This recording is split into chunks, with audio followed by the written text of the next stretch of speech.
What do you do when you find your husband having a complete breakdown? When the man you married seems to be falling apart before your eyes. Priscilla Presley faced this crisis on a cold December night in 1974. Elvis was locked in their bathroom, crying uncontrollably. What she did next didn't just comfort her husband. It saved their marriage and changed their relationship forever. If you believe that true love means staying through the storm and that marriages are strengthened by weathering crises together, this story will move you deeply.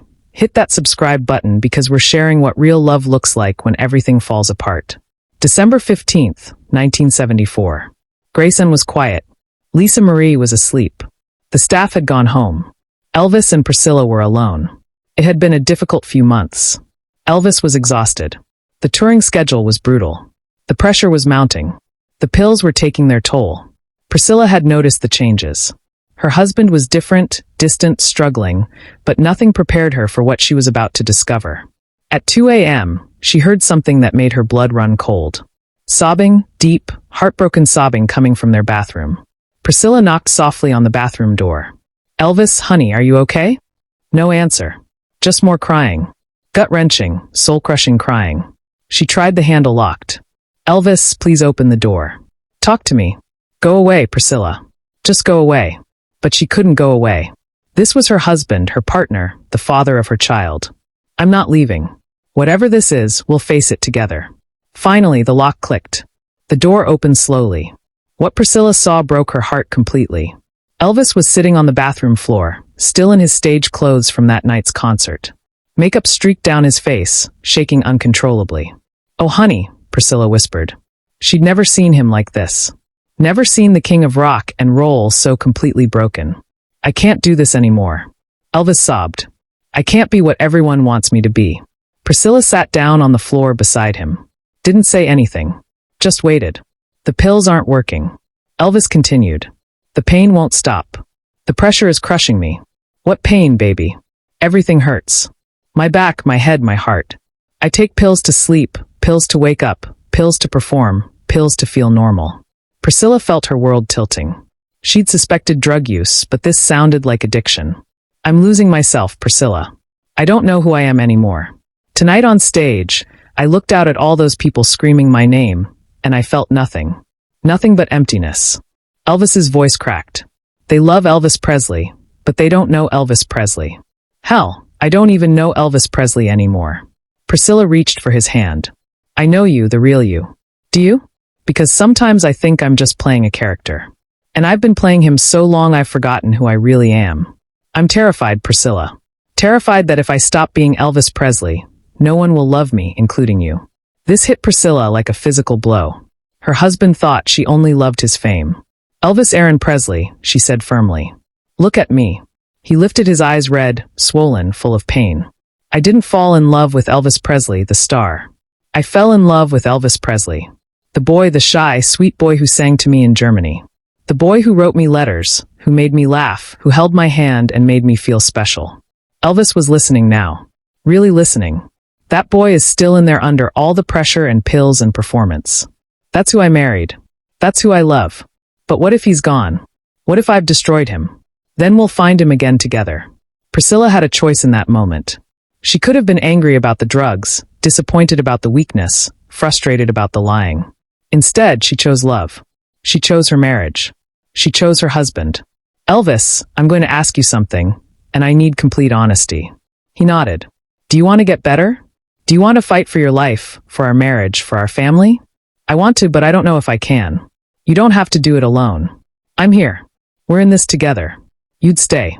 Even knowing about the pills, even seeing me like this, especially seeing you like this is when you need me most." Elvis broke down again. But these tears were different. Relief tears. Hope tears.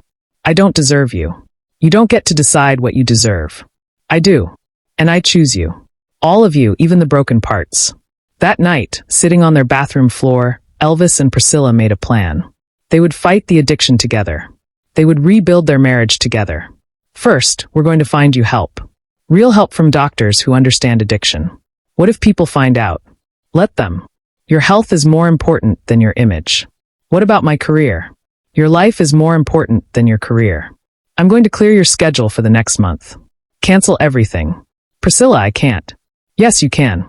And you will, because getting better is your only job right now. What will you tell people? That my husband needs time to rest. That's all they need to know. Elvis felt something he hadn't felt in months. Hope. The next morning, Priscilla made the calls, canceled concerts, postponed recordings, cleared Elvis's calendar completely. She found the best addiction specialists in the country, made appointments, arranged treatment. Most importantly, she stayed every step of the way, every difficult moment, every setback. I'm not going anywhere, she told him daily. We're going to get through this. The withdrawal was brutal. Elvis was sick, angry, desperate.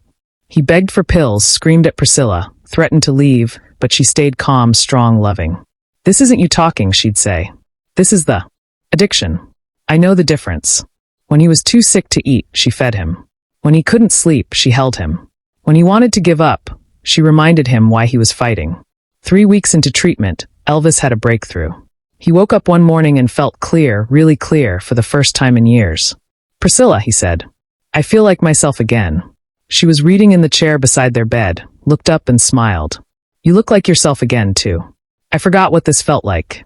Being present, being real. How does it feel? Scary, but good. Scary, like starting over. As Elvis got healthier, their marriage transformed. They talked more. Really talked about fears, dreams, hopes, struggles. I realize I've been hiding from you, Elvis said one evening. Behind the pills, behind the persona, behind the walls I built. We both built walls. I was hiding behind being the perfect wife. Never showing you my own pain. What pain? The loneliness, the fear, the feeling that I was married to Elvis Presley, but living alone. They decided to heal together. Elvis worked on his addiction. Priscilla worked on her codependency. Both worked on their communication. Marriage isn't about being perfect, Priscilla realized. It's about being real with each other. I spent so long trying to be what I thought you wanted, Elvis said. I forgot to be what you actually needed. A husband, a partner, a friend. They rebuilt their marriage on a new foundation. Honesty, vulnerability, mutual support. No more secrets. They promised each other. No more hiding. No more pretending everything's okay when it's not. We face everything together, good and bad, sickness and health, addiction and recovery. Through the crisis, they discovered strength they didn't know they had. Individual strength, marriage strength, love strength. I never knew I could be this strong, Priscilla said. I never knew love could be this powerful, Elvis replied. They learned that vulnerability wasn't weakness. It was the foundation of real intimacy. When Elvis returned to performing, he was different, more present, more genuine, more connected to his audience. I'm not performing as a character anymore, he told Priscilla. I'm performing as myself. His concerts became more powerful, more emotional, more real. Fans noticed immediately something's different about Elvis. He seems more there. Their marriage became stronger than it had ever been. They'd been through the worst together and survived and thrived. I thought the bathroom breakdown was our ending.